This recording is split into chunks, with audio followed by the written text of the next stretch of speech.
بسم الله الرحمن الرحيم يسبح لله ما في السماوات وما في الأرض الملك القدوس العزيز الحكيم هو الذي بعث في الأميين رسولا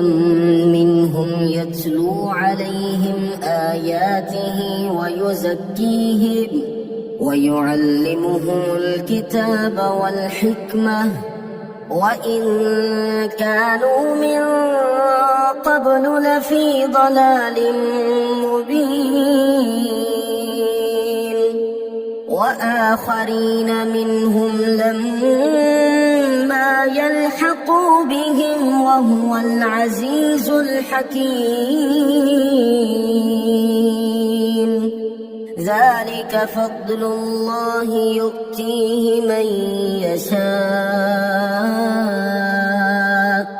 والله ذو الفضل العظيم مثل الذين حملوا التوراة ثم لم يحملوها كمثل الحمار يحمل أسفارا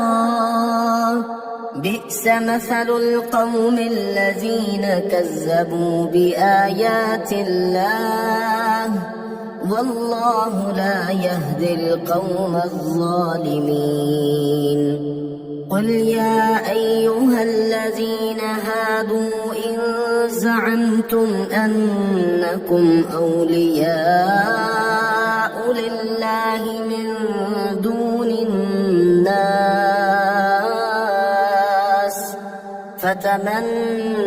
الموت إن كنتم صادقين ولا يتمنونه أبدا بما قدمت أيديهم والله عليم بالظالمين قل إن الموت الذي تفرون منه فإنه ملاقيكم